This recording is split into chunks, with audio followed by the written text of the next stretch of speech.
शन्नो मित्रस्यं वरुणः शन्नो भवत्वर्यमां शन्न इन्द्रो बृहस्पतिः शन्नो विष्णुरुक्रमः नमो ब्रह्मणे नमस्ते वायो त्वमेव प्रत्यक्षं ब्रह्मासि त्वमेव प्रत्यक्षं ब्रह्म वदिष्यामि ऋतं वदिष्यामि सत्यं वदिष्यामि तन्मामवतु तद्वक्तारमवतु अवतु माम् अवतु वक्तारम् ॐ शान्ति शान्ति शान्तिः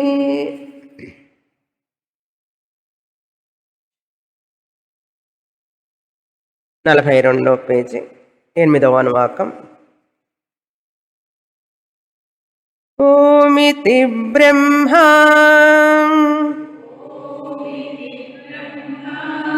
ఓమితిదగుం సర్వం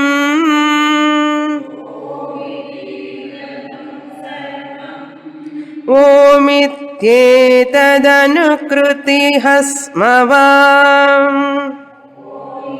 एतत् अनुकृतिः स्म अप्यो श्रावयेष्याश्रावयन्ति अप्यो श्रावयेत्या श्रावयन् ओमिति सामानि गायन्ति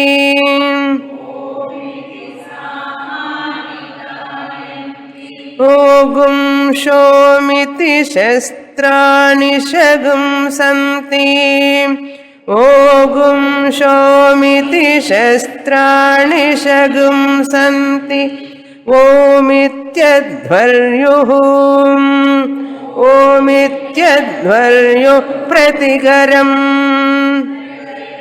प्रतिगृह्णाति ओमिति ब्रह्मा प्रसौति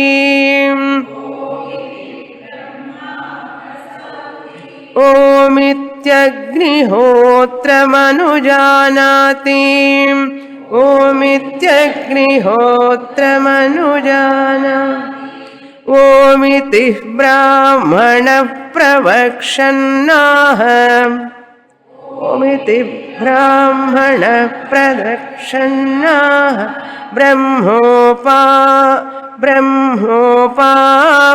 ब्रह्मोपाप्नवानीति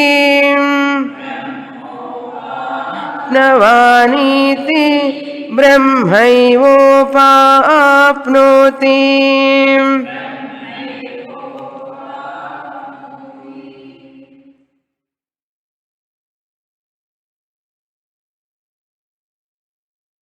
ఓంకారం ఒక అక్షరం. ఈ ఓంకారం ఆలంబనంగా చేసుకొని ఆ సగుణ ఈశ్వరుణ్ణి ఆ సగుణ బ్రహ్మాన్ని ధ్యానించు అని చెప్తున్నారు ఇక్కడ. ఓంకార విశిష్టత ఏ పనులయందు విధులయందు ఓంకారాన్ని ఉపయోగించేవారు మన పూర్వీకులు అనే విషయాన్ని ఈ మంత్రంలో చెప్పుతున్నారు. మొదట ఓం ఇతి బ్రహ్మ. ఓం అనే ఆలంబనాన్ని ఓంకారం అనే అక్షరాన్ని మనం ఉపాసీత అని చేర్చుకోవాలి. ఇక్కడ ఓమితి బ్రహ్మ అంటే ఏమిటర్థం? ఓం అనే అక్షరం ఆలంబనాన్ని చూసుకుంటూ మనసులో తలుచుకుంటూ ఆ సగుణ బ్రహ్మని ఈశ్వరుణ్ణి ధ్యానించు అన్నారు. ఉపాసించు, ఉపాసీత అని చేర్చుకోవాలి అక్కడ. ఇతి అంటే ఈ విధంగా అని అర్థం. ఓంకారం సగుణ బ్రహ్మముగా తలచి ధ్యానించవలసినది. సగుణ బ్రహ్మ ఈశ్వర. తర్వాత ఓమితీదగుం సర్వం. ఇదం సర్వం, ఈ చూస్తున్నటువంటి మన కంటి ముందు ఉన్నటువంటి ఈ ప్రపంచం అంతా కూడా ఇదం సర్వం. ఈశావాస్యోపనిషత్తులో చూసాం మనం. ఈశావాస్యమిదగుం సర్వం అని. ఇదగుం సర్వం అంటే నా ముందున్నటువంటి ఈ ప్రపంచం అంతా కూడా ఇదగుం సర్వం ఓం ఇతి అన్నారు. ఓంకారమే అని నేను తెలుసుకో అన్నారు. ఓంకారమే, ఓం ఇతి. ప్రపంచం ఓంకారం అని అర్థం. అందుకని ఏ శబ్దం వింటున్నా కూడా ఓంకార శబ్దంగానే తలుచుకోండి. ప్రతి శబ్దం కూడా ఓంకారంగా తలుచుకున్నామనుకోండి, మనకు ఎటువంటి దాని మూలంగా ఆ శబ్దం మూలంగా మన మనస్సు అలజడి చెందదు. అంతా ఓంకారమే కదా అనే భావన ఏర్పడుతుంది. ఇదగుం సర్వం ఓం ఇతి అని ధ్యానించవలసింది అని అర్థం. తర్వాత ఏతత్ అనుకృతి హస్మవా అన్నారు. ఓం ఇతి ఏతత్ అనుకృతి హస్మవా అప్యో శ్రావయేత్యా శ్రావయంతి. అదొకటి. అంటే ఏమిటి ఇక్కడ అర్థం? ఇతి హస్మ అనేది ప్రసిద్ధి సూచన అనమాట. హా వై ఇది ప్రసిద్ధి అనమాట. ఓం ఇలా కదా ప్రసిద్ధి చెందింది అని చెప్తోంది మంత్రం. ఏతత్ ఓం ఇది అనుకృతి హస్మవ, అంగీకార సూచకంగా, అనుజ్ఞా సూచకంగా ఈ విధంగా ఉపయోగించేవారు కదా అప్పుడు అని అర్థం. హస్మవ మన వారంతా అలా ఉపయోగించేవారు కదా ఓం అని, ప్రతిదానికి ఓం అని చెప్పేవాడు. అనుజ్ఞా సూచకంగా అని అర్థం. అది 2. 3 ఓం శ్రావయ ఇది ఆశ్రావయంతి అపి. ఓం ఆశ్రావయ ఇది అంటే ఆ యొక్క పురోహితుడు యజ్ఞం యాగాలు చేసేటప్పుడు పురోహితుడు ఉంటారు కదా, ఆ పురోహితుడు ఇంకొక పురోహితుడికి చెప్తాడు, నువ్వు ఆ దేవతలను ఓం అని చెప్పి వారిని ఆహ్వానించవలసినది అని అంటారు. శ్రావయ అంటే ఓంకారాన్ని పాడవలసింది అన్నారు, గానం చేయవలసింది. ఓంకారం సామగానానికి చెందింది కనుక ఆ ఓంకారాన్ని నువ్వు ఉచ్చరిస్తూ వారిని ఆహ్వానించవలసినది దేవతలను అన్నారు. ఇలా విషయం విన్నప్పుడు ఆ పురోహితుడు ఏం చేస్తాడు? ఓం అంటాడు. అలాగే నేను ఉచ్చరిస్తాను అనటానికి కూడా ఓం అంటారు. సరేనండి అనకూడదు, అలాగే చేస్తానండి అని కూడా చెప్పక్కర్లేదు. ఆయన ఓం ఇది శ్రావయ్య అనగానే ఓం అంటారు. ఆయన అలాగేనండి అని అర్థం, మీరు చెప్పినట్లుగానే చేస్తాను అని అర్థం. ఆశ్రావయంతి అన్నారు.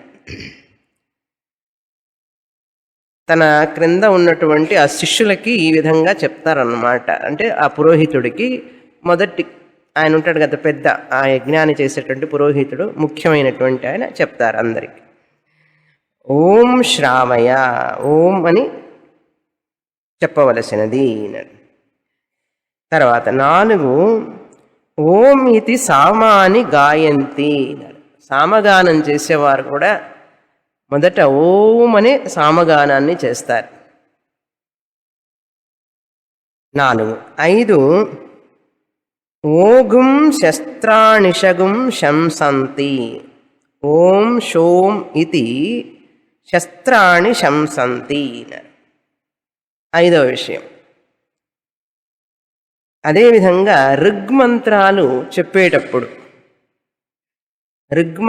చెప్పేటప్పుడు కూడా చదివేటప్పుడు ఆ ఋగ్మంత్రాలకి ఈ గానం చేసే పద్ధతి ఉండదు. వాటిని శస్త్రమంత్రాలు అంటారు. గానం చేయడానికి ఉపయోగించే మంత్రాలు వేరు, గానం లేకుండా, స్వరం లేకుండా అని అర్థం. గానరహిత మంత్రాహ అని అర్థం. శస్త్రాణి అంటే శస్త్రమంత్రములు, గానం లేని మంత్రములు, స్వరం లేని మంత్రములు, అవి ఋగ్మంత్రాలు అన్నమాట. ఆ ఋగ్మంత్రాలని శంసంతి, ఋగ్వేద పురోహితుడు వాటిని ఉచ్చరిస్తారు, వాటిని పారాయణం చేస్తారు వారు. ఋగ్వేద పురోహితుడు శస్త్రాణి అంటే ఈ మంత్రాలను చెప్తారు. ఏమని చెప్తారు? ఓం షోం ఇతి, ఓం షోం అనే పదాలు ఉపయోగిస్తారు దానికి ఋగ్మంత్రంలో. క్రిందటిసారి చెప్పాను ఒక్కొక్క వేదానికి ఒక్కొక్క పురోహితుడు ఉంటాడని చెప్పానా?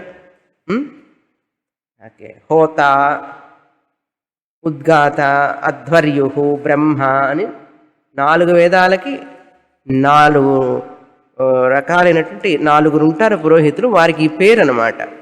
ఋగ్వేద పురోహితుడికి హోత, ఆయన క్రింద ఉండే గణమంతా కూడా హోతృగణం అంటారు.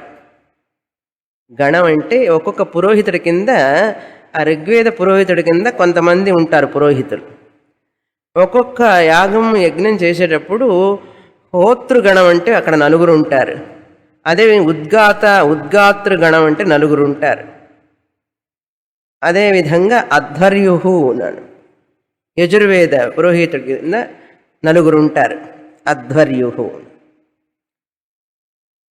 అధర్వణ వేద పురోహితుడు బ్రహ్మ అన్నారు, ఆయన క్రింద కూడా 4 ఉంటారు. మొత్తం ఎంతమంది అండి? 4 × 4, 4 × 4, 16 మంది.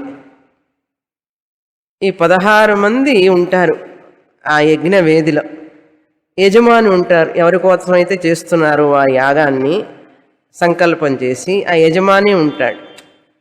యజమానికి పత్ని ఉండాలి. యాగం యజ్ఞం చేయాలంటే పత్ని కావాలి. పతి పత్ని 16 మంది. మొత్తం ఎంతమంది? 18 మంది. ఒక యాగం యజ్ఞం చేయాలంటే 18 మంది ఉండాలి. మిగతా ద్రవ్యములన్నీ కాకుండా. అష్టాదశోక్తం అవరం యేషు కర్మ అని ముండకోపనిషత్తులో చూసాం. 18 అంటే 18 మంది ఉన్నటువంటి ఈ కర్మ, ఈ రిచువల్స్ అంటారు వీటిని, యజ్ఞ యాగాలన్నీ కూడా. ఇవన్నీ కూడా మనిషిని స్వర్గానికి, బ్రహ్మలోకానికి తీసుకెళ్ళడానికి ఉపయోగపడతాయి అని చెప్తారు అందులో. అదేవిధంగా అధ్వర్యు ప్రతిగృణాతి ఓం ఇది ప్రతిగరం. అధ్వర్యు అంటే యజుర్వేద పురోహితుడు. ఋగ్వేద పురోహితుడు విషయం చెప్పారు. ఇప్పుడు అక్కడ సామవేద పురోహితుడు సామగానం చేస్తారు ఓం అని. ఇప్పుడు అధ్వర్యు పురోహితుడు వీళ్ళేం చెప్తారట? వాళ్ళు అనుమతిస్తారు. ప్రతిగరం అంటే అనుమతి, ప్రోత్సాహిస్తారన్నమాట, ఉత్సాహపరుస్తారు. ప్రతిగరం ప్రతిగృణాతి, ప్రతిగృణాన్ని వాళ్ళు వెల్లడి చేస్తారు. ప్రోత్సహిస్తూ, ఓంకారం చెప్తూ ప్రోత్సహిస్తూ వారు వ్యక్తం చేస్తారన్నమాట.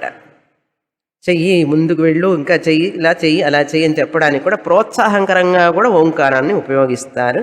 అధ్వర్యు. ఓం అథ అంటే ఆమోదం అని అర్థం. ఆమోదం అని తెలుగులో ఉపయోగిస్తాం కదా, ఆమోదించడం అంటారు, పర్మిషన్ అంటారు.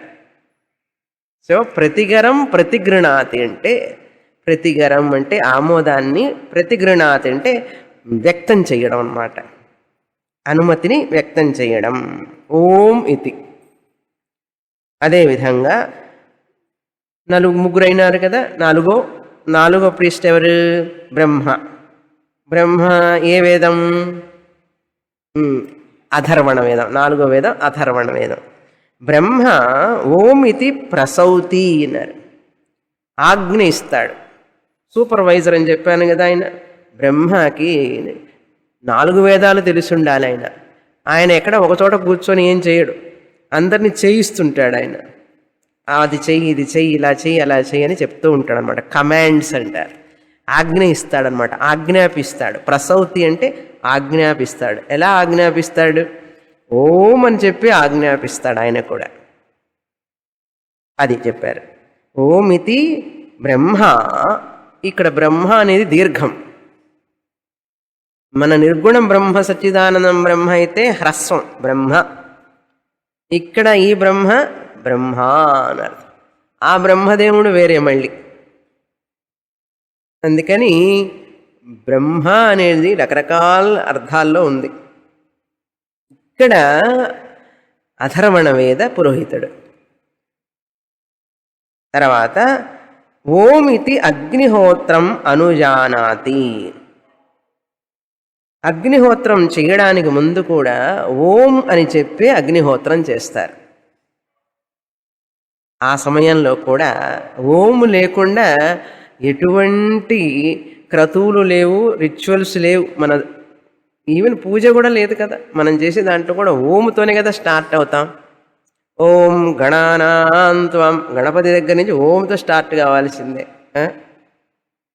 ఓం విష్ణుం విష్ణుర్వ షట్కార ఓంతో స్టార్ట్ అవ్వాలి. లలితా సహస్రనామం ఏ సహస్రనామం అయినా సరే ఓంతో కావాల్సింది. అందుకని అగ్నిహోత్రం అనుజానాతి, అగ్నిహోత్రం కర్మ కూడా ఓం అని చెప్పి మొదలు పెడతారు అన్నారు.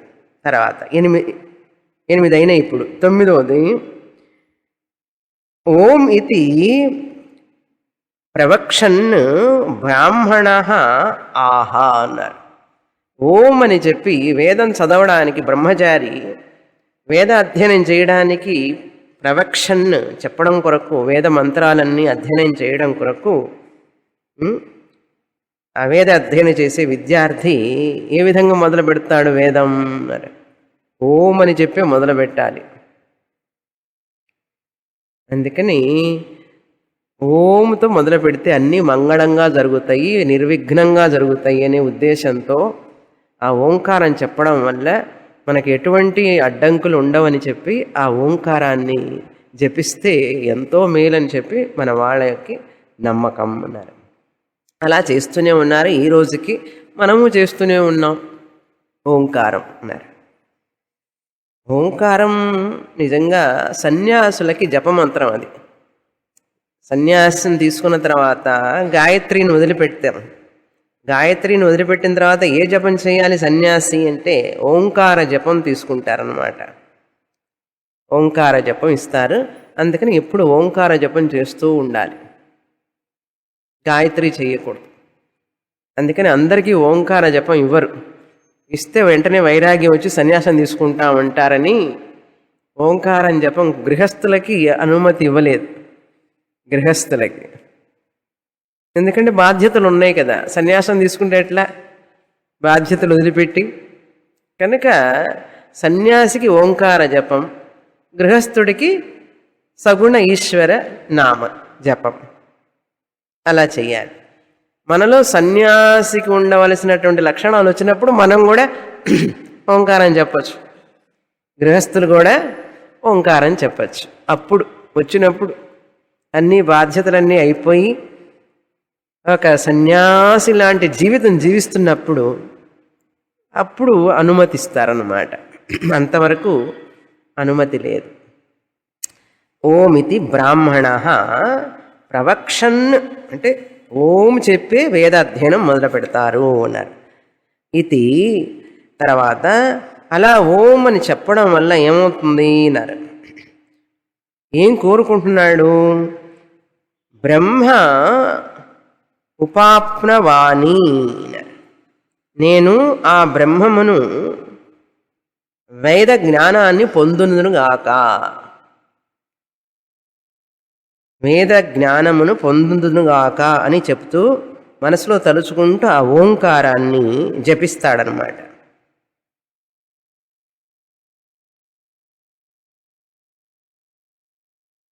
ఉపనిషత్తు చెప్తోంది అటువంటి వ్యక్తి ఎవరైతే ఇలా అనుకుంటూ ఓంకారాన్ని జపిస్తారో, వేదాధ్యయనం చేయడానికి ముందు ఓంకారం చెప్తూ మొదలుపెట్టి నేను ఆ వేదం యొక్క అర్థాన్ని జ్ఞానాన్ని పొందుదునుగాక అని తలుచుకుంటాడో అతను తప్పకుండా పొందుతాడు అంటోంది ఉపనిషత్తు. ఉపాప్నోతి అన్నారు. ఉపాప్నోతి ఏవ, ఇంకా సందేహమే లేదన్నాడు. అందుకని ఓంకారం కనుక జపించామంటే, మనసులో అనుకుంటూ వేదాధ్యయనం చేశామంటే ఆ వేద జ్ఞానం పొంది తీరతాం, దాంట్లో సందేహం లేదు. అందుకని ఏవా అన్నారు చూడండి. ఉపాప్నోతి ఏవా, ఏమిటది? బ్రహ్మ. బ్రహ్మ అంటే వేద జ్ఞానం అని అర్థం. ఇక్కడ బ్రహ్మ దీర్ఘం లేదు. మరి బ్రహ్మ అంటే నిర్గుణం బ్రహ్మ కాదు. ఏమనుకుంటూ ఓంకారం ధ్యానం చెప్పాడు? వేద జ్ఞానాన్ని పొందుదునుగాక అన్నాడు.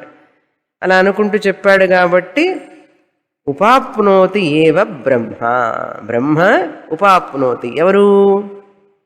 ఆ వేద అధ్యయనం చేసే విద్యార్థి ఆ వేద అధ్యయనం చేసి చిన్నగా సంస్కారాన్ని పొంది జ్ఞానయోగ్యతను పొంది గురువు దగ్గరికి వెళ్ళి ఆ వేద జ్ఞానాన్ని, అర్థజ్ఞానం, శబ్దజ్ఞానం, మొదట శబ్దజ్ఞానం తర్వాత అర్థజ్ఞానం పొందుతాడు అన్నాడు.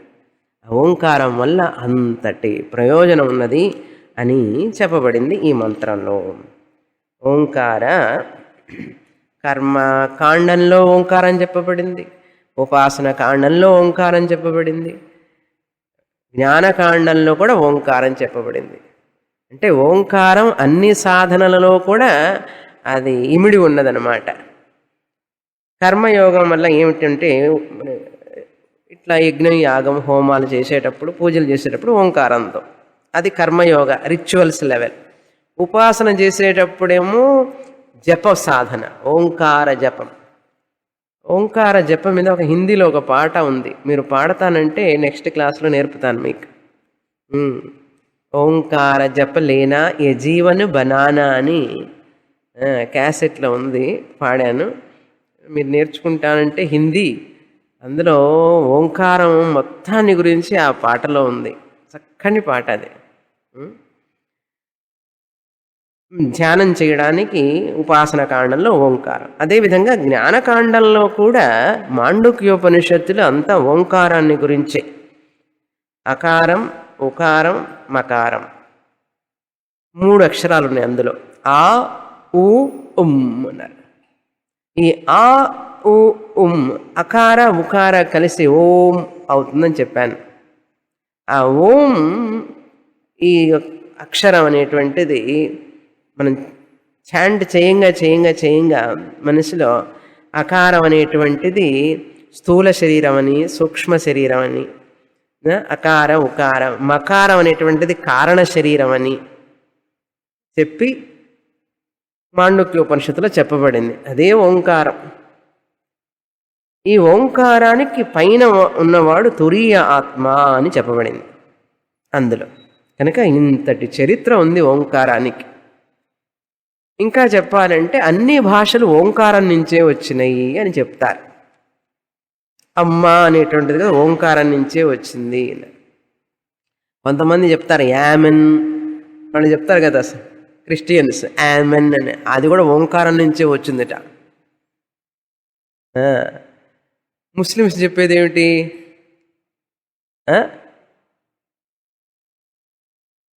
అల్లా వల్లా, అది వేరే ఉన్నది ఇంకోటి. వాళ్ళు చెప్పేది ఓంకారమే. అందుకని అన్నీ ఓంకారం నుంచి వచ్చినవి. ఎవ్వరు ఓంకారంలో నుంచి కాకుండా ఏమీ లేదు. అన్ని అక్షరాలు ఓంకారంలోనే ఇమిడి ఉన్నాయి. ఆమెన్, యామెన్, ఓమెన్ ఏదో ఉంది ఇంకొకటి, ఇంతకుముందు చెప్పేవాళ్ళం మర్చిపోయాను. ఇప్పుడు అది ఉపయోగించడంలా చాలా రోజులైంది. తర్వాత చదువుతాం. 9వ అనువాక.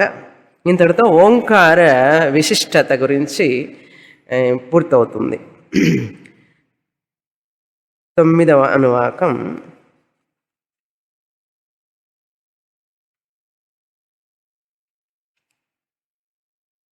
ఇక్కడ సదాచారం గురించి, వైదిక ఆచారాన్ని గురించి చెప్తున్నారనమాట. చాలా ముఖ్యమైన మంత్రాలు ఇవన్నీ కూడా.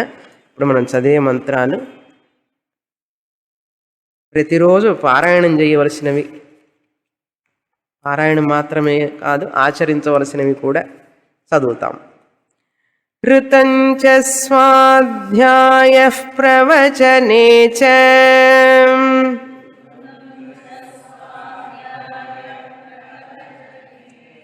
సత్యం చ స్వాధ్యాయః ప్రవచనే చ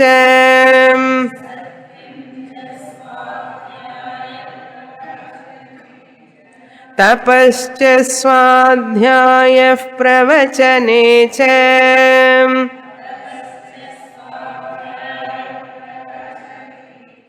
దమశ్చ స్వాధ్యాయః ప్రవచనే చ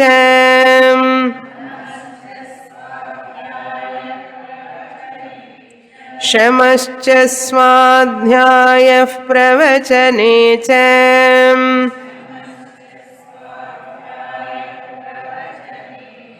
అగ్నయశ్చ స్వాధ్యాయః ప్రవచనే చ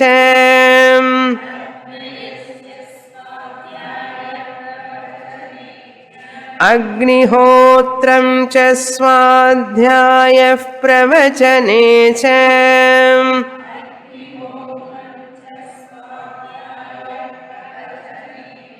అతిథయశ్చ స్వాధ్యాయః ప్రవచనే చ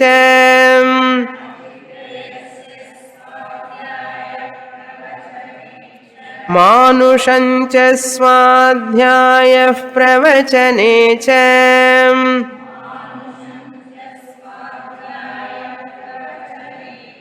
ప్రజా చ స్వాధ్యాయః ప్రవచనే చ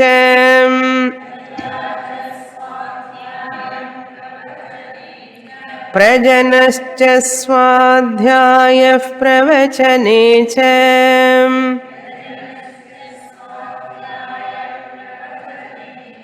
ప్రజాతిశ్చ స్వాధ్యాయః ప్రవచనే చ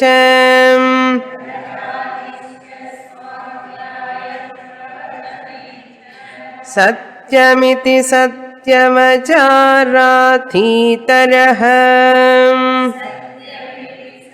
సత్యవచారాథీతర తప ఇతి తపో నిత్యః పౌరుషిష్టిః స్వాధ్యాయ ప్రవచనే ఏవేతి నాకో మౌద్గల్యః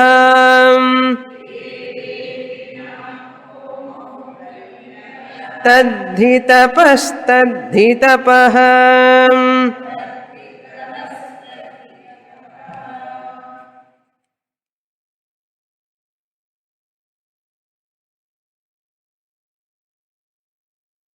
కర్మ మన యొక్క విధులను మనం చేసేటప్పుడు ఎలా చేయాలి అని చెప్తున్నారు.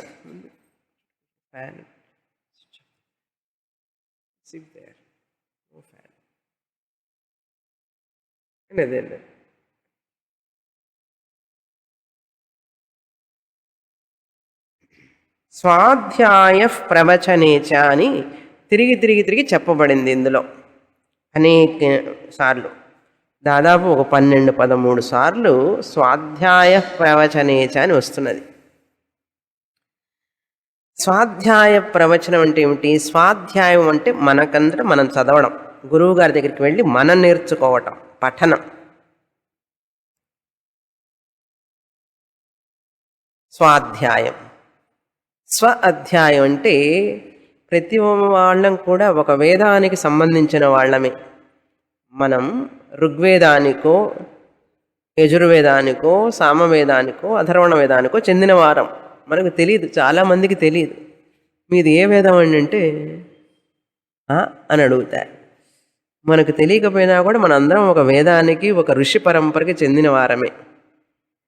కనుక శాస్త్రం ఏం చెప్తుందంటే, నీవు ఏ వేదానికి చెందినవాడివో, ఏ శాఖకు చెందినవాడివో అది నువ్వు గురువు దగ్గరికి వెళ్ళి అది నేర్చుకోవలసినది, పారాయణం అన్నారు. అది చెయ్యాలి. దాన్ని స్వాధ్యాయం అంటారు. స్వ అధ్యాయం అన్నారంటే నేను ఏ వేదానికి చెంది ఉంటానో ఆ వేదాన్ని నేను చదవడం నా యొక్క కర్తవ్యం. చదివిన తర్వాత ఏం చేయాలి? దాన్ని ప్రవచనేచ అన్నారు. ఇతరులకు బోధించాలి. నీకు ఎంతవరకు తెలుసో అంతవరకు నువ్వు ఇతరులకు బోధించు అన్నారు. ప్రవచనం, స్వాధ్యాయం నా కొరకు, ప్రవచనం ఇతరుల కొరకు. ఇతరులకు బోధించడం వల్ల ఏమవుతుందంటే నీకు తెలిసినంత వరకు నీ కుటుంబంలో వ్యక్తులకైనా నువ్వు చెప్పొచ్చు. పిల్లలకు, ఇంట్లో ఉన్నటువంటి వాళ్ళకి, మనకు తెలిసిన వారికి మనం నేర్చుకున్న విద్యని మనం వారికి పంచాలి. అది మన కర్తవ్యం. లేకపోతే ఆ విద్య అంతటితో నశించిపోతుంది కదా. కనుక చిన్న వయస్కులకి వాళ్ళకి ఈ విద్యను నేర్పాలి. అందుకని స్వాధ్యాయం ప్రవచనం అన్నారు. స్వాధ్యాయ ప్రవచనే చ, ఇలా చేస్తూ స్వాధ్యాయం చేస్తూ ఏమేం చేయాలట అన్నారు. ఋతం అన్నారు. మన పుస్తకంలో అన్ని చక్కగా వివరంగా రాశారు. ఒక్కొక్క దానికి ఋతం అని ప్రతిదానికి రాసి పెట్టారు ఇందులో అనువాదంలో. ఋతం అంటే ఏమిటి? యథాశాస్త్ర జ్ఞానం అంటారు శంకరాచార్యుల వారు. శాస్త్రంలో చెప్పిన విధంగా దాన్ని తెలుసుకోవడం. యథాశాస్త్ర జ్ఞానం, ఎలా చెప్పబడిందో శాస్త్రంలో అలాగే తెలుసుకొని దానికి తగినట్లుగా నా జీవితాన్ని మలుచుకోవడం, దాన్ని ఋతం అంటారు. సరైనటువంటి గ్రహింపు కావాలి మనిషికి, గ్రహణం అన్నారు. ఏదో చెప్తే శాస్త్రంలో నేను ఏదో అర్థం చేసుకోకూడదు. అందుకని ఋతం అనేది ఉన్నది ఉన్నట్లుగా అని అర్థం. ఇక్కడ ఈ గ్రంథకర్త స్వామివారు రాసింది ఏమిటంటే, ఈ యొక్క ప్రపంచంలో సృష్టిలో ఉన్నటువంటి అన్నీ, ఈ గ్రహాలు, ఈ సూర్యుడు, నీరు ప్రవహిస్తూ ఉన్నది, గాలి వీస్తూ ఉన్నది, ఆ గోళకాలన్నీ కూడా వాటి వాటి స్థానంలో ఉన్నాయి, నక్షత్రాలు ప్రకాశిస్తూ ఉన్నాయి, ఇవన్నీ కూడా వాటి వాటి క్రమంగా వాటి వాటి పనులు చేస్తూ ఉండబట్టే ఈ సృష్టి అంతా కూడా అందంగా చక్కగా నిలిచి ఉన్నది. దానికి తగినట్లుగా మనం కూడా ఆ సృష్టిని గౌరవిస్తూ, మనం కూడా ఆ సృష్టిలో ఒక భాగమని, ఈ ప్రకృతిలో ఒక భాగమని తలుచుకుంటూ మనం జీవిస్తే మనం ఆ ప్రకృతి వల్ల దేవాన్ భావయతానేన తే దేవా భావయంతువః. ఎప్పుడైతే నేను ఆ దేవతలందరినీ, నక్షత్ర దేవత, సూర్యదేవత, చంద్రదేవత, వరుణదేవత, వాయుదేవత, ఆకాశదేవత, ఈ దేవతలందరినీ కూడా నేను పూజిస్తూ నమస్కరిస్తూ వారిని గౌరవిస్తూ నా జీవితాన్ని సక్రమంగా ఉంచుకుంటాను. దానివల్ల నాకెంతో సంస్కారం పొంది నేను సమాజంలో ఒకటిగా ఇందులో కలిసిపోవాలి అన్నారు. అందుకని మనం ఈ బాహ్యమైనటువంటి ఈ ప్రపంచాన్ని మనం ఎప్పుడు శత్రువుగా చూడం. అది ఒక శత్రువు కాదు మనకు. ఆ ప్రకృతి అనేది దైవంతో సమానం మనకు. అందుకని శాస్త్రంలో ఎలా చెప్పబడింది? దీన్ని విరాట్ స్వరూపంగా పూజించు అని చెప్పింది. ఆ చెప్పిన దాన్ని మనం యథాతథంగా భావించి దాన్ని అట్లాగే గ్రహించి అలా జీవించాలి. అలా జీవిస్తే దాన్ని ఋతం అంటారు. నీరు వృధా చెయ్యవాకు, నదిలో స్నానం చేసేటప్పుడు మల విసర్జనం చెయ్యవాకు, ఇవన్నీ వేదంలో చెప్పబడినాయి. ఉమ్మి వెయ్యవాకు నదిలో. కనుక ఒక్కొక్క నియమాలు చెప్పబడినాయి అన్నమాట. విద్యుత్తుని వృధా చెయ్యవాకు, నీటిని వృధా చెయ్యవాకు, వాయువుని కలుషితం చెయ్యవాకు, నీటిని కలుషితం చెయ్యవాకు, ఇవన్నీ వేదంలో చెప్పబడినాయి. అలా చెప్పబడిన దాన్ని యథాతథంగా తెలుసుకొని మనం ఆచరిస్తే దాన్ని ఋతం అంటారు. ఋతాన్ని పాటిస్తూ, అర్థం చేసుకున్న దాన్ని సరిగా పాటిస్తూ, ముందు అర్థం చేసుకో, తర్వాత అర్థం చేసుకోవాలంటే చదవాలి కదా, ముందు చదివితే కదా అర్థమవుతుంది. అందుకని వేద విద్య చదివేటప్పుడే ఆ విద్యార్థికి 12 ఏళ్ల వయసులోనే 7 ఏళ్ళప్పుడే వెళ్తాడు కదా. ఉపనయనం కాగానే వాడిని గురుకులానికి పంపిస్తారు, హాస్టల్కి పంపిస్తారనమాట. పోయి అక్కడ చదవరా అంటాడు. అక్కడికి పోయి గురువుగారు ఏ పని చెప్తే ఆ పని చెయ్యాలి. నేను సెల్ ఫోన్ పెట్టుకుంటానండి, టీవీ చూస్తానంటే ఇంటికి పంపిస్తారు నెక్స్ట్ డే. సెల్ ఫోన్ లేదు, టీవీ ఉండదు, ఏమీ ఉండదు, సింపుల్గా ఉండాలన్నమాట. అక్కడ ఆ గురువు గారు భోజనం చేసిన తర్వాత ఆయన ఏది తింటే అదే మనకు అని. అందుకని సుఖభోగాలు ఉండవు అక్కడ. అలా ఉంచి వాడికి 12 ఏళ్ళప్పుడే ఈ సంస్కారం, ఈ విలువలన్నీ కూడా వాడికి నేర్పుతారన్నమాట. అలా నేర్పిన తర్వాత ఆ వ్యక్తి బయటకు వచ్చినప్పుడు ఎలా ఉంటుంది ఆ సొసైటీ ఊహించండి, ఎంత అందంగా ఉంటుంది ఆ సొసైటీ. కనుక ఆ సంస్కారం లేకుండా ఇప్పుడు చదివే చదువులు ఉన్నాయి చూసారా, మోరల్ సైన్స్ క్లాసులు కూడా లేవు ఇప్పుడు. ఆ మోరల్ సైన్స్ క్లాసు కూడా ఆ teacher, mathematics teacher, English teacher తీసుకుంటుంది. మీకు ఎలా తెలుసండి అని అడుగుతారా? నేను టీచర్గా పనిచేశాను, అందువల్ల నాకు తెలుసు. మ్యాథమెటిక్స్ టీచర్ ఆవిడ అనుకుంటుంది నా సబ్జెక్టే వెరీ ఇంపార్టెంట్ అనుకుంటుంది ఆవిడ. ఇంగ్లీష్ టీచర్ అంటుంది నా ఇంగ్లీష్ మించింది ఇంకేది లేదనుకుంటుంది ఆవిడ. అందరు కలిసి ఏం చేస్తారంటే మోరల్ సైన్స్ మాస్టర్ని మీరు క్లాసులు అక్కర్లేదండి మాకు ఇవ్వండి అంటాడు ఆ పీరియడ్స్ని. పాపం ఆ చదివే కొంచెం విలువలని కూడా లేకుండా మోరల్ సైన్స్ లేవు ఇప్పుడు, అసలు అవి కూడా పోయినాయి. అందుకని ఆ రోజుల్లో గురుకులంలో ఇవన్నీ చెప్పేవాళ్ళు. ఋతంచ అన్నారు. తర్వాత సత్యంచ, సత్యాన్ని కూడా పాటించాలి. సత్యం ఎంతో ముఖ్యం అని చెప్పి ఇక్కడ ఫుట్ నోట్లో కూడా క్రింద శ్లోకాలు ఇచ్చారు, 2 శ్లోకాలు. ఎప్పుడు చెప్తుంటాను ఈ శ్లోకం. సత్యం బ్రూయాత్, సత్యమునే పలుకుము. ఆ సత్యం కూడా ప్రియం బ్రూయాత్, ప్రియంగా చెప్పాలి. చెప్పేటప్పుడు బాధ కలిగించేటట్లుగా చెప్పకూడదు. సత్యమైనా కూడా బాధ కలిగించేటట్లుగా చెప్పకూడదు. ప్రియం బ్రూయాత్.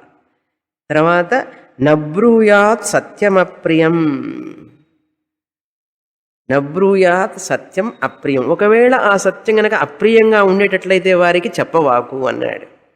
నేను సత్యాన్నే పలుకుతున్నాను అన్నప్పుడు వాడు బాధపడతాడు అనుకోండి, అటువంటి సత్యాన్ని చెప్పవాకు అన్నాడు. అవతల వాళ్ళకి చెప్పవద్దు అన్నారు. ప్రియంచ నానృతం బ్రూయాత్, వాడికి ఇష్టం కదా అని చెప్పి ప్రియంచ, ఏదో మాట్లాడితే వాడికి ఇష్టం కదా అని చెప్పి అబద్ధం చెప్పవాకు అన్నాడు. ప్రియంచ నా అనృతం బ్రూయాత్, నువ్వు ఇంద్రుడివి చంద్రుడివి సూర్యుడివి అవన్నీ చెప్పక్కర్లేదు. వాడికి ప్రియం కదా అని చెప్పి ఎందుకు అబద్ధాలు లేనివన్నీ చెప్పడం, వాడిని పొగడటం. ప్రియంచ నా అనృతం బ్రూయాత్. ఏమిటిదంటే ఏషో ధర్మ సనాతన, ఇదే ధర్మం అన్నారు. సనాతనమైనటి ధర్మం. సత్యమేవ జయతే అన్నారు. నా అనృతం ఎక్కడ ఉంటుంది? నా రూపి నోటు మీద ఉంటుంది, కాయన్ మీద. సత్యమేవ జయతే అని ఉంటుంది. కనుక అసత్యం, సత్యం అనేదానికి ఒక ఆ చేర్చామనుకోండి ఏమైపోతుంది? అసత్యం అయిపోతుంది. కనుక సత్యం అనేది చాలా ముఖ్యం, చాలా అవసరం, పాటించాలి అని చెప్పారు. అంతేకాకుండా కృష్ణ పరమాత్మ కూడా భగవద్గీతలో చెప్పారని చెప్తున్నారు. గీత అనుద్వేగకరం వాక్యం సత్యం ప్రియహితం చయత్. మనం చెప్పే సత్యవాక్కు హితంగానూ ఉండాలి, వాడికి మంచి చేసేదిగా ఉండాలి, వాడికి ప్రియంగానూ ఉండాలి. ఆవిడ ప్రియం అని చెప్పి అబద్ధం చెప్పవాకు. ఎంత కష్టం చూడండి పాటించడం. కష్టమైనా కూడా అందులో ఎంతో విలువ ఉన్నది. ఇతరులు ఏది చేస్తే నాకు ఇష్టం లేదో నేను అది వారికి చేయకూడదు. ఇతరులు నాతో అబద్ధం చెప్పడం నాకు ఇష్టం లేనప్పుడు నేను అవతల వాళ్ళకి అబద్ధం చెప్పకూడదు కదా. ఒకవేళ సత్యమైనప్పటికీ కూడా వాళ్ళు నాకు చెప్తే నాకు అప్రియంగా ఉన్నదనుకుంటే నేను కూడా అలాగే చెప్పకూడదు వారికి. అంతటి విలువని పాటించాలి అని చెప్తున్నారు ఇక్కడ. తర్వాత అది తపస్సు అన్నారు. ఈ స్వాధ్యాయ ప్రవచనేచ వస్తూనే ఉంది చూసారా ప్రతి చోట. అంటే స్వాధ్యాయ ప్రవచనం చేస్తూనే నేను ఋతం కదా అని చెప్పి స్వాధ్యాయ ప్రవచనాన్ని వదిలిపెట్టవాకు అన్నాడు. సత్యాన్ని మాట్లాడతానండి, నాకు వేద పఠనం వేద పారాయణం అవసరం లేదు, నేను సత్యాన్ని ఫాలో అవుతున్నాను అన్నాడు. చాలామంది నేను స్ట్రైట్ ఫార్వర్డ్ అండి, ఎప్పుడు నేను ఐ స్పీక్ ట్రూత్ ఓన్లీ. వేద అధ్యయనం అంటే ఇంకా అది ఎందుకండి, సత్యం మాట్లాడితే చాలు కదా అంటాడు. శాస్త్రం చెప్తుంది నువ్వు సత్యాన్ని పలికినా సరే నువ్వు వేద అధ్యయనం చేస్తూనే ఉండాలి అన్నారు. అందుకని ప్రతి చోట సత్యం చ స్వాధ్యాయ ప్రవచనే చ అంటే ఏమిటి? సత్యాన్ని ఆచరిస్తూనే స్వాధ్యాయ ప్రవచనం మరచిపోవద్దు. ప్రవచనేచ అంటే దాన్ని మరచిపోవద్దు, నువ్వు దాని నుంచి వైదొలగవద్దు అన్నారు. మరచిపోవాకు అని అర్థం. తర్వాత దమం అన్నారు, తపస్సు. మూడవది తపస్సు. తపశ్చ స్వాధ్యాయ ప్రవచనేచ. తపస్సు అంటే ఏమిటి అన్నారు? ఉపవాసం, వ్రతాలు అని చెప్పారు. మనకు ఏదైతే చాలా ఇష్టమో దాన్ని అప్పుడప్పుడు వదిలిపెట్టాలి, అది తపస్సు అంటే. విల్ఫుల్ సెల్ఫ్ డినయల్ అంటారు ఇంగ్లీష్లో. మనకి ఇష్టమైన దాన్ని వదిలిపెట్టాలి. ప్రతిరోజు న్యూస్ పేపర్ చదవడం ఇష్టం అనుకోండి, న్యూస్ పేపర్ లేకపోతే వాడికి అసలు తోచదనమాట. శాస్త్రం చెప్తుంది ఒకరోజు న్యూస్ పేపర్ ముట్టుకోవాకు. కొంతమంది కాఫీ లేకపోతే ఉండలేరు, ఒకరోజు కాఫీని వదిలిపెట్టు అన్నారు. అది చేస్తే అది నియమం అన్నమాట. అందుకని మన వాళ్ళు ఏం చేస్తారు, ఉప్పు లేకుండా తింటాం. ఉప్పు చాలా అవసరం, కొంచెం తక్కువైతేనే చాలామంది అసలు లోపలికి దిగదు. ఉప్పు తక్కువైతేనే లోపలికి దిగదు వాళ్ళకి. అందుకని శాస్త్రం చెప్తుంది నీకు చాలా ఇష్టం కదా ఉప్పు అంటే, అందుకని ఏం చేయాలి, ఒకరోజు ఉప్పు లేకుండా తినేసేసేయి అన్నారు. అందుకని ఉపవాసం రోజు ఉప్పు లేకుండా, ఏకాదశి రోజు, ద్వాదశి రోజు ఉప్పు లేకుండా తింటారు. కారణం ఏమిటంటే విల్ఫుల్ సెల్ఫ్ డినయల్ అన్నాడు. నాకు ఇష్టమైన దాన్ని ఒకసారి వదిలిపెట్టాలి. అందుకని కాశీకి వెళ్ళినప్పుడు ఏం చెప్తారు తెలుసా, నీకు ఇష్టమైన దాన్ని, బాగా ఇష్టమైన దాన్ని అక్కడ వదిలిపెట్టిరా అంటాడు. వీళ్ళు ఏం చేస్తారు, తెలియగల వాళ్ళు అక్కడికి పోయి ఏది ఇష్టం లేదో అది వదిలిపెడతారు. కాకరకాయో ఏది ఇష్టం లేదో, నాకు ఇష్టం లేదండి అది, ఎందుకని ఎట్లాగైనా ఇష్టం లేదు కాబట్టి వదిలిపెడతాను అన్నాడు. అందుకని ఏది బాగా ఇష్టమో, మామిడి పండు బాగా ఇష్టం అనుకో, అది వదిలిపెట్టి రావాలట. ఎవరు వదిలిపెడతారండి? అది వదిలిపెట్టడం ఒక తపస్సు అన్నారు. ఎప్పుడైతే నువ్వు వదిలిపెట్టడం నేర్చుకుంటావో, త్యాగేనైకి అమృతత్వ మానసు అన్నాడు. నీ మనస్సు అలవాటు పడి పడి పడి ఒక రోజుకి ఈ సమస్త జగత్తుని వదిలిపెట్టడానికి సిద్ధం కావాలి. నువ్వు అహంకారాన్ని వదిలిపెట్టాలి, మమకారాన్ని వదిలిపెట్టాలి. ఒక శ్లోకంలో చెప్పారు, జగత్తుని మొత్తాన్ని వదిలిపెట్టమన్నాడు. మోక్షార్థే పృథివీం త్యజేత్ అన్నాడు. కులాన్ని వదిలిపెట్టమన్నాడు. సమాజం కోసం కులాన్ని వదిలిపెట్టుకో అన్నారు. ఒక కుటుంబం కోసం ఒక వ్యక్తి త్యాగం చేయాలట.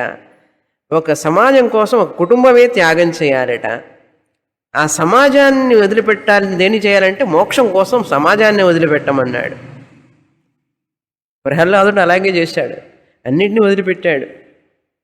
కనుక త్యాగరాజుల వారు కూడా కుటుంబాన్ని వదిలిపెట్టారు, సమాజాన్ని వదిలిపెట్టారు, అన్నీ వదిలిపెట్టి భగవంతుణ్ణి ఆరాధించారు. అందులో తప్పేమీ లేదు, దోషం ఏం లేదు. అది శాస్త్రమే అనుమతి ఇచ్చింది దానికి. అర్థమైందా? అందుకని దాన్ని తపస్సు అంటారు. అదేవిధంగా ఇంకా చక్కగా చెప్పారు, తపస్సు వల్ల ఏమవుతుందంటే మనకు ఇంద్రియాల నిగ్రహం ఏర్పడుతుంది. తపస్సు ఆచరించడం వల్ల, వ్రతాలు చేయడం వల్ల, ఉపవాసాలు చేయడం వల్ల ఇంద్రియాలన్నీ ఒక కంట్రోల్లోకి వస్తాయి అన్నమాట. ఇవన్నీ తినవాకు, ఈ పదార్థాలు తీసుకోవాకు, స్వీకరించవాకు అంటే ఏమవుతుందంటే మనిషికి ఒక పటుత్వం, పట్టుదల, ఇవన్నీ నిబ్బరం అన్నీ వస్తాయి. అందుకని చూసిందల్లా తినకూడదు, చూసిందల్లా కొనకూడదు, అలా నియమంగా ఉండాలి.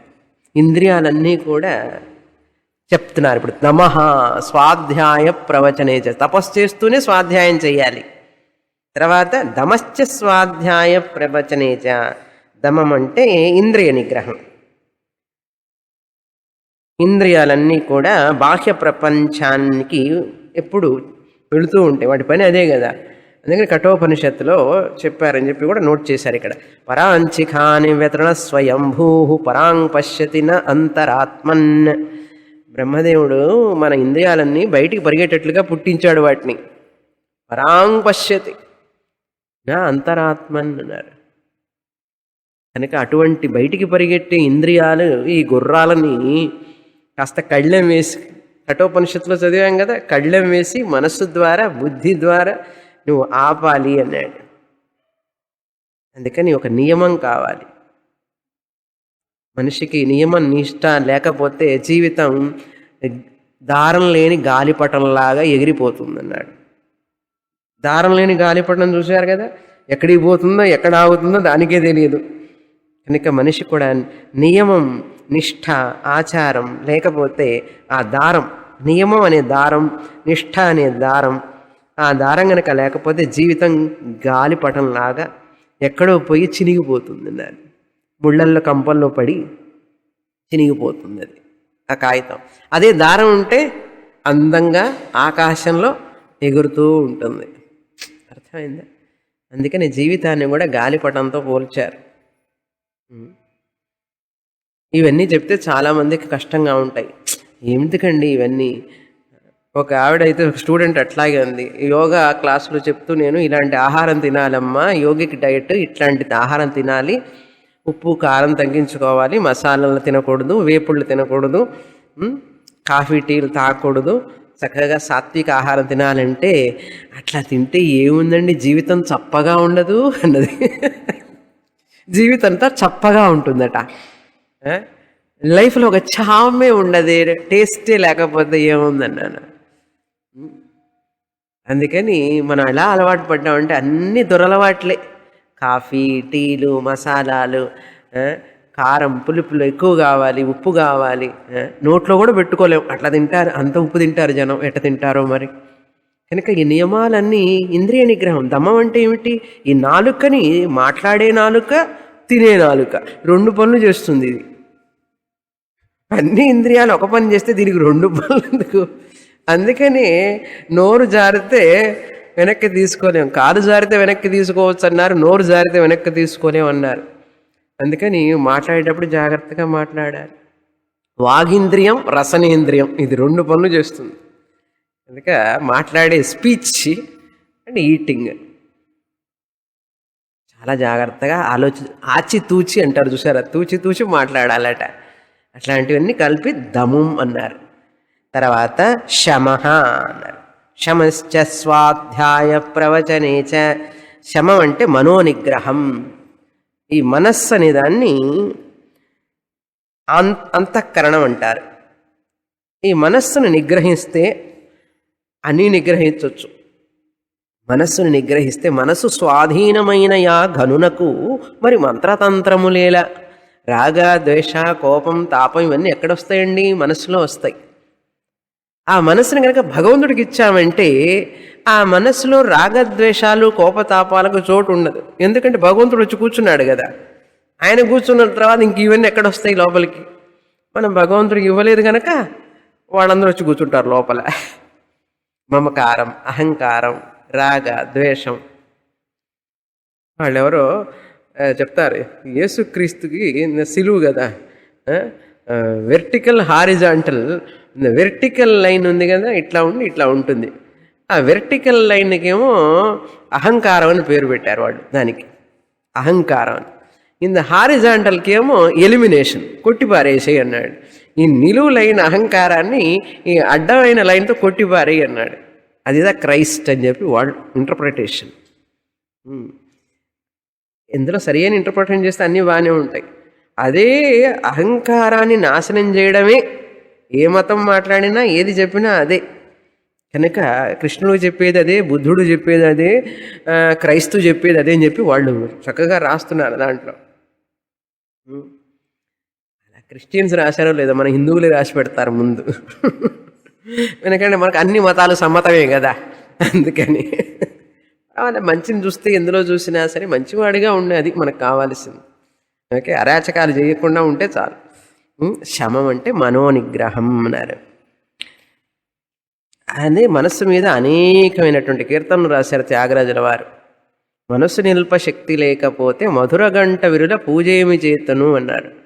మనస్సు కనుక నిలపకపోతే భగవంతుడి మీద మధురంగా భజన పాడున్నా, పూజ చేసినా, గంట కొడుతున్నా కూడా ఎవరైనా చూసుకుంటా, పూజ చేస్తున్నా కూడా మనసు ఎక్కడో ఉంది కదా. అదే కదా పెద్ద కంప్లైంట్ అందరికీ. ధ్యానం చేసేటప్పుడు మనసు ఎక్కడికో పోతుందండి, పూజ చేసేటప్పుడు మనసు ఎక్కడికో పోతుంది. ఎప్పుడు పోవట్లేదమ్మా నీకు మనస్సు అంటే? ఎప్పుడు పోతూనే ఉంటుంది అటు ఇటు అన్నాడు. అది మన స్వభావం. కానీ ఆ పూజ చేసే కాసేపు, ధ్యానం చేసే కాసేపు మనస్సు 20 నిమిషాలు 15 నిమిషాలు దాని మీద నిలిచుంటే చాలు, అలా ఉంచాలి. అది శమః అన్నారు. స్వాధ్యాయం చేస్తూనే మనోనిగ్రహం చేయాలి అన్నారు. తర్వాత అగ్నయశ్చ స్వాధ్యాయ ప్రవచనేచ. అగ్నిహోత్రం చేయడం అనమాట, యాగాలు. ఇవన్నీ పంచమహాయజ్ఞాలన్నీ చెప్తున్నారనమాట ఇందులో. దేవయజ్ఞం, అగ్నిహోత్రం అంటే మన పూజలు ఇవన్నీ చేసేటప్పుడు కూడా, ఈవెన్ శ్రాద్ధకర్మ చేసేటప్పుడు కూడా అగ్నిహోత్రం ఉంటుంది కొన్నిటి. కనుక అగ్నిహోత్రం చేసేటప్పుడు ఇవన్నీ కూడా ఆచరించాలి. ఎలా చెప్పబడిందో శాస్త్రంలో అవన్నీ చేయాలి. యజ్ఞాలు, హోమాలు ఇవన్నీ కూడా ఆ రోజుల్లో చెప్పారు. ఇప్పుడు మనం ఏం చేస్తాం? యజ్ఞాలు లేవు, హోమాలు లేవు. అందుకని దైవ పూజ, దీపారాధన అగ్నిహోత్రంతో సమానం అన్నారు. ఇప్పుడు దైవయజ్ఞంగా భావించాలి మనం. ఆ అగ్నిహోత్రాన్ని ఎలా తీసుకోవాలి? ఇప్పుడు దైవయజ్ఞంగా, దేవయజ్ఞం అంటారు. పంచమహాయజ్ఞాల్లో మొదటిది దేవయజ్ఞం. అంటే ప్రతిరోజు దీపారాధన కనీసం చేసి దాన్ని అగ్నిహోత్రంగా భావించు అన్నారు. ఈ రోజుల్లో అగ్నిహోత్రాలు ఎవరు చేయటం లేదా ప్రతి ఇంట్లో. ఆ రోజుల్లో నిత్యాగ్నిహోత్రి అంటారు. నిత్యం అగ్నిహోత్రం ఉంటుంది వాళ్ళ ఇంట్లో, ఆరదు ఎప్పుడు. కనుక ఈ రోజుల్లో అలా చెప్తే ఎవరు వస్తారు, క్లాస్కి రారు. కనుక కలియుగంలో దేవయజ్ఞం చెయ్యి నాయన, దేవ పూజ చెయ్యి, కనీసం దీపారాధన చెయ్యి అన్నారు. ఉదయం సాయంత్రం దీపారాధన చేస్తే ఆత్మజ్యోతికి ఒక రోజైనా వెలుగుతుంది నీకు అని అర్థం. తర్వాత అగ్నయశ్చ స్వాధ్యాయ ప్రవచనేచ అయిన తర్వాత అగ్నిహోత్రంచ స్వాధ్యాయం, ఈ రెండు కలిపి దేవయజ్ఞం అని చెప్పచ్చు. అగ్నిహోత్రం, ఆ యొక్క అగ్నిని అఖండ దీపం పెడతారు చూసారా, కొన్ని ఇళ్లలో అగ్నిహోత్రం చేసి దాన్ని రక్షిస్తూ ఉండాలి. అఖండ దీపం అంటే దానికి నూనె వేస్తూనే ఉండాలి. చాలా చోట్ల పెడతారు, అఖండ దీపం పెడతారు, అది దాన్ని రక్షిస్తూ ఉండాలి. అగ్నయః అగ్నిహోత్రంచ అని అది చేస్తూ దాన్ని రక్షిస్తూ కాపాడుతూ ఉండాలి. దీపం పెట్టి గాలిలో పెట్టి నా పని అయిపోయింది అనకూడదు కదా. ఆ దీపం ఆరాధన చేసిన తర్వాత ఆ పూజ అంతా అయ్యే వరకు, ఆ కార్యక్రమం అయ్యే వరకు దాంట్లో నూనె ఉందా లేదా, ఒత్తి సరిగ్గా ఉందా లేదా చూసుకోవాలా లేదా, రక్షణ చెయ్యాలి దాన్ని. అది చెయ్యమంటున్నారు. ఆ దేవయజ్ఞాన్ని చెయ్యవలసింది. తర్వాత అతిథయ స్వాధ్యాయ ప్రవచనేచ, అతిథి యజ్ఞాన్ని చెయ్యవలసింది అన్నారు. అతిథి యజ్ఞం అంటే మనకు తెలుసు, అతిథులకు మనుష్య యజ్ఞంగా చెప్పుకోవచ్చు దీన్ని. ఇతరులకి అతిథులకి ఆహారం ఇవ్వడం. రెండవ తిథి ఉండడనమాట. ఆయన చెప్పకుండా వస్తాడు, చెప్పకుండా వెళ్ళాలి అతిథి అంటే. రెండవ తిథి నెక్స్ట్ డేకి కూడా చెప్పకుండా వెళ్ళిపోతాడు. మళ్ళీ వస్తానని చెప్పకూడదు, మళ్ళీ వస్తాను 2 నెలల అని చెప్పకూడదు. అతిథి అంటే న ద్వితీయా తిథి అస్తి అన్నారు. రెండవ తిథికి ఉండడనమాట. వచ్చేటప్పుడు ఉత్తరం రాసి రాకూడదు, వెళ్ళేటప్పుడు వెళుతున్నానని చెప్పకూడదు, అలా వెళ్ళాలన్నమాట. అంటే నువ్వు నీకు అంత అత్యవసరమైనప్పుడే నువ్వు అవతల వాడి ఇంటికి వెళ్ళి భోజనం చేయాలి, కానీ పోయి అక్కడికి వెళ్ళి తిష్ట వేసి కూర్చోకూడదు. అందుకని అట్లాంటి అతిథుల్ని గౌరవించేవాళ్ళు ఆ రోజుల్లో. ఒక అతిథికి పెట్టి కానీ భోజనం చేయకూడదు యాక్చువల్గా గృహస్థుడైన వాడు. అది పద్ధతి. అతిథయ. తర్వాత మానుషం చ స్వాధ్యాయ ప్రవచనేచ, మనుష్య యజ్ఞం. మనుష్య యజ్ఞం అంటే ఇక్కడ అతిథయ అంటే పితృయజ్ఞం కూడా తీసుకోవచ్చు మనం, పితృవులకి చేయడం. అగ్నిహోత్రంలోనే పితృయజ్ఞం వస్తుంది అందులో కూడా. కలిసి అన్ని క్లబ్ అయి ఉన్నాయి, ఇందులో కలిసి ఉన్నాయి. పితృయజ్ఞం, మానుష యజ్ఞం అంటే సేవ చేయడం మనుషులకి, పెద్దవాళ్ళకి, ఇంట్లో వాళ్ళకి సేవ చేయ ముందు తల్లిదండ్రులకి, అత్త మామలకి సేవ చేయడం. ఎవరండి చేస్తారన్నారు, చెయ్యాలి అని చెప్తున్నారు. అది చేయడం మర్చిపోకూడదు, చేస్తూనే స్వాధ్యాయం చెయ్యాలి. ఇదంతా అయిన తర్వాత నేను వెళ్ళిపోతాను, ఆ ఇంటికి వెళ్ళిన తర్వాత నా ఇష్టం వచ్చినట్టు ఉంటాను అనకూడదు, పెళ్లి చేసుకో వెళ్ళి వెంటనే అంటున్నారు. ప్రజాచ స్వాధ్యాయ ప్రవచనేచ ప్రజనశ్చ స్వాధ్యాయ ప్రవచనేచ. స్వాధ్యాయాన్ని మొదలుపెట్టవాకు వెళ్ళిన తర్వాత కూడా ఇంటికి వెళ్ళి చక్కగా వివాహం చేసుకొని సంతతిని, మంచి సంతతిని, ధర్మార్థం అన్నారు. ధనం ధర్మార్థం, ధర్మం కోసం ఆ వ్యాప్తి చేయడం కోసం సంతానం. అంతేగాని కంపాటబిలిటీ, వైఫ్ అబ్బాయిని చూసి అమ్మాయిని చూసి మాట్లాడుకోవడం ప్రశ్న లేదు ఆ రోజుల్లో. అసలు చూడకుండానే పెళ్లి చేసేవాళ్ళు, అబ్బాయి అమ్మాయి చూసుకునేవాళ్ళు కాదు. ఇప్పుడు అబ్బాయి అమ్మాయి చూసుకోవడమే కాదు, మాట్లాడుకొని 6 నెలలు చూసిన తర్వాత నువ్వు అసలు కరెక్ట్ సూట్ అవుతావా లేదా. ఇప్పుడు చేసుకునే వివాహ పద్ధతి వేరండి. ఆ రోజుల్లో వివాహం దేనికోసం చేసేవాళ్ళు, మంచి గుణం ఉంటే, శీలం గుణం ఉంటే చాలు. అలా ఉన్న వ్యక్తి మంచి సంతానాన్ని పొందడానికి మనకు ఆస్కారం ఉంటుంది. మంచి సంతానం కనుక పడితే వాళ్ళు కూడా ధర్మాన్ని పాటిస్తే, ఆ ధర్మం కనుక ప్రపంచ సొసైటీలో అంటే సమాజంలో బాగా అభివృద్ధి చెందితే దాన్ని మనకు క్షేమం అని. అందుకోసమే కానీ వివాహం అంటే ఏదో ఒకరికి సుఖం కోసం మరొకరి సుఖం కోసం అని చెప్పి జీవించడం కోసం కాదు. అది మంచి ఆరోగ్యకరమైనటువంటి ధర్మ సంస్కారవంతమైనటువంటి పిల్లలకి జన్మనివ్వడం కోసం వివాహం. అర్థమైందా అని చెప్పి మన వాళ్ళు అలా చెప్పేవాళ్ళు. కులధర్మాన్ని పాటించడం కోసం, వంశధర్మాన్ని పాటించడం కోసం, వంశ పారంపర్యంగా వచ్చే మా తాతగారు ఇలా ఉండేవారండి.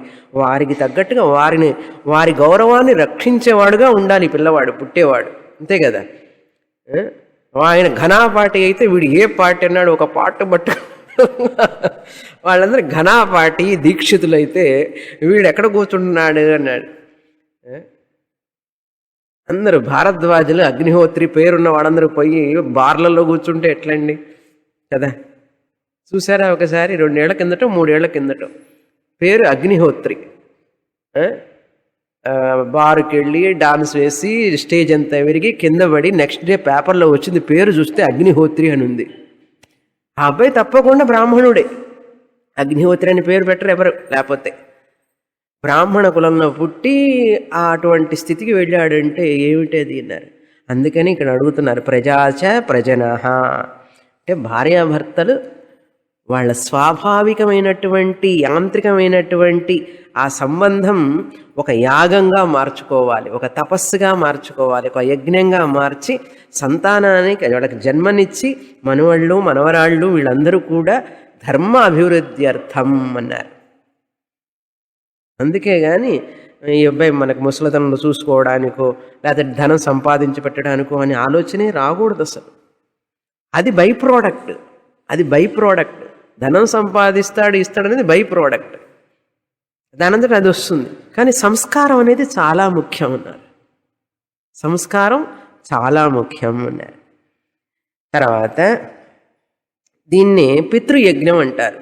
ఈ యొక్క సంతానాన్ని వంశ పారంపర్యాన్ని వృద్ధి చేసుకునే దాన్ని పితృయజ్ఞం అంటారు. అంటే పితృదేవతలకు కూడా సంతానం ఉంటే కదా పితృదేవతలకి వాళ్ళకి శ్రాద్ధకర్మ తర్పణాలు చేయడానికి. ఎవరు లేకపోతే తరతరాల వాళ్ళందరికీ ఎవరు చేస్తారు పిండ దానం? కనుక సంతానం ఉంటేనే పితృయజ్ఞం జరుగుతుంది. పితృయజ్ఞం చేస్తేనే వారందరికీ ఆహారం లభిస్తుంది, వాళ్ళు మనల్ని ఆశీర్వదిస్తారు. అందుకని నేను శ్రార్థం కర్మ చెయ్యను, ఇవి చెయ్యను, తర్పణాలు చేయను చెప్పి ఇప్పుడు అందరూ నేను గయలు వదిలిపెట్టి చేసుకొని వచ్చేస్తానండి, మా పిల్లవాడు చేస్తాడో చెయ్యడో అని చెప్పి అనుకుంటున్నారు అందరూ. మా పిల్లవాడు శ్రార్థం చేస్తాడో చెయ్యడో తర్వాత నేను పోయిన తర్వాత ఎందుకైనా మంచిది ముందే సేఫ్ సైడ్ స్టాండ్ బై అని చెప్పి గయా శ్రాద్ధం అని పెట్టుకొని వచ్చేస్తే జీవితాంతం ఇంకా ఢోకా లేదని చెప్పి అసలు ఆ అవస్థ రాకూడదు. అది ఎవరికి? పిల్లలు లేని వారికి, సంతానమే కలగని వాళ్ళకి గయా శ్రాద్ధం అని ఇవన్నీ చేస్తారు. కానీ పిల్లలు ఉన్న వాళ్ళు చేసుకోకూడదు. వాళ్ళు కూడా చేసుకుంటున్నారు ఈ రోజుల్లో, ఎందుకంటే పిల్లలు చేయడం లేదు కదా. ఆత్మపిండం అని అవన్నీ పెట్టుకుంటున్నారు, చేసుకోవాలి కదా.